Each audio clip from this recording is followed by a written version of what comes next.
Hey guys, it's Dr. Michael Maxwell from Total Body Health and Somatic Senses Education. I just wanted to take a moment this morning to discuss and demonstrate the bear exercise. The bear exercise has a lot of possible variations and progressions to it, so I want to take a moment to go through that, but I also want to take a moment to go through the initial setup and just how to explore the control of the wrist, the hand, the elbow, the shoulder girdle, the thorax, lower back, pelvis, etc. in the initial position, but also as you transition to the more challenging movements with the bear.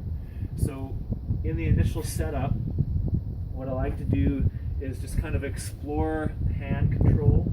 So if you start back and then just kind of engage into your hands, you want to feel like you're able to engage full hand support. So you're not load bearing just on the outside of the hand, you're not twisting into the inside of the hand, and you're not all on the wrist with the fingers completely relaxed. You want the fingers to connect through the floor when you do this exercise. So connecting through the floor, I'm going to come forward. So I'm centering my shoulders or my chest over my arms. Okay. From this position, you can check the position of the elbows and the shoulders. So the elbows shouldn't be locked right out, nor should they be bent with the elbows turning out like this, okay? So just kind of explore rotation a little bit through the shoulder to find a position where the elbow pit is pointing through about the thumb, okay? So elbow pit pointing through the thumb, okay? That would be the ideal position to set up the bear from in terms of the rotation in your shoulder. The other thing that you can connect with is the position of your head or your thorax on the shoulder girdle. So you don't want your chin to be falling forward. You want to pull that chin away from the ground. Okay, if you imagine someone's got their finger underneath your chin, you're going to draw away from that finger. Okay, and in doing so, often what you're going to feel is you're lifting the chest into the shoulder girdle or into the shoulder blades.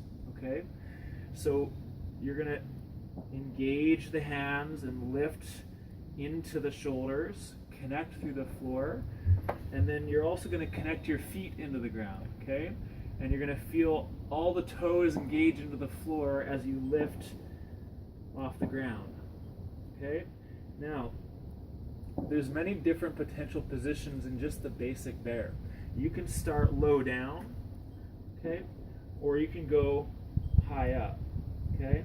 And you can push this all the way up towards what might look somewhat like a downward dog, but it's slightly modified from that. Now, one might think that the lower you are, the easier it is, but that's not necessarily true. A lower position is actually quite challenging. Somewhere about midway up is probably the easiest position, okay?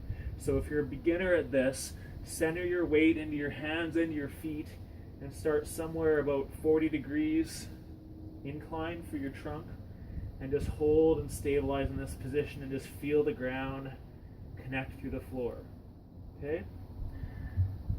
Now, if you want to go high up into the bear position, as I previously discussed in my article on the common mistakes in a downward dog, you want to push through your hands and pull through your hips.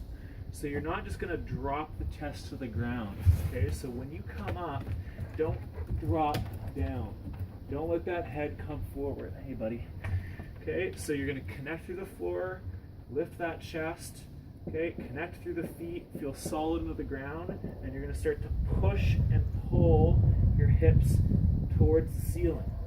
Okay, in this position, you can take a few deep breaths.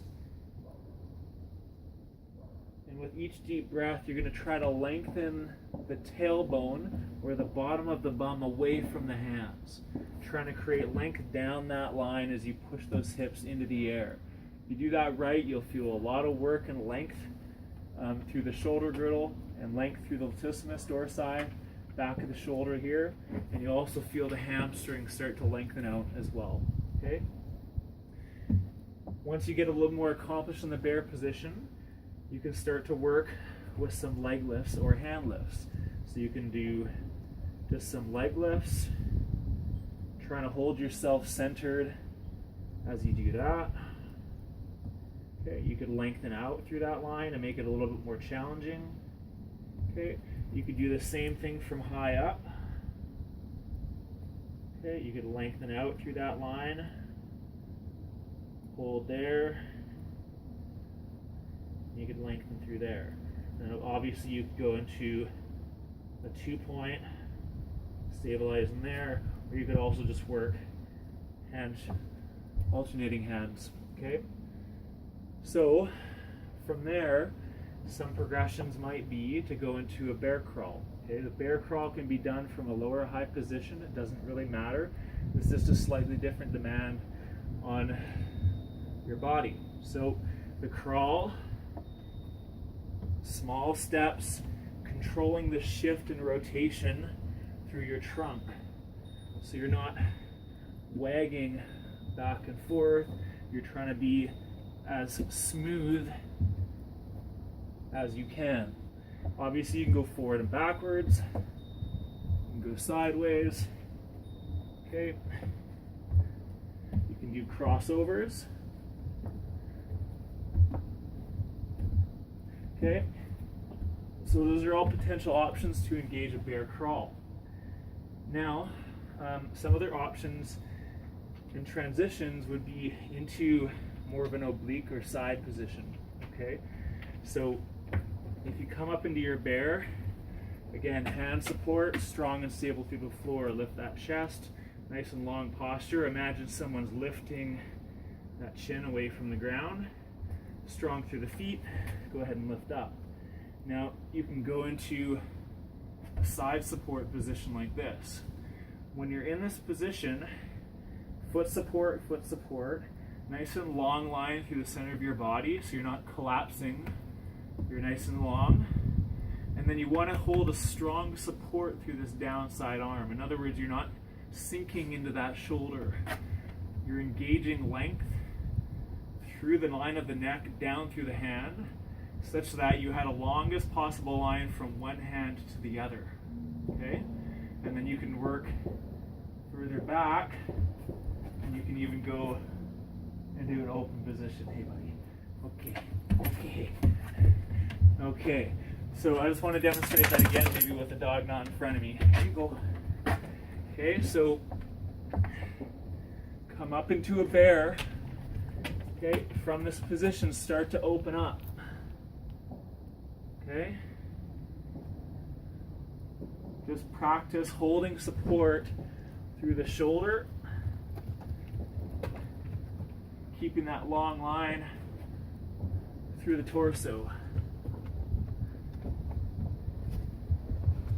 Okay? Now, again, if you want to transition to something a little more advanced, come up, transition here, step the foot through. Now keep that strength and length through this arm. Don't let yourself collapse into it. Hold strong. Continue to open up. Okay? And lengthen through that line. Okay? Coming back. Opening. Lengthen. Open up. And back there. Okay? So there's lots of options here to train this bear into many different positions and transitions, all of which challenge the shoulder girdle, thoracic stabilization, scapulothoracic stabilization, lumbopelvic control. It even trains the hands and the feet. So great exercise, guys. Lots of possible options here. The common mistakes that you're going to see, again, are not holding proper hand support.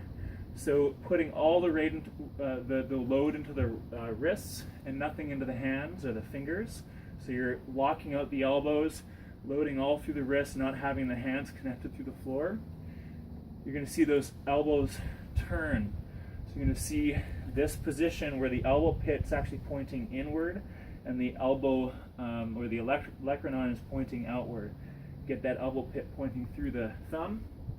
Okay? Don't let that head fall forward.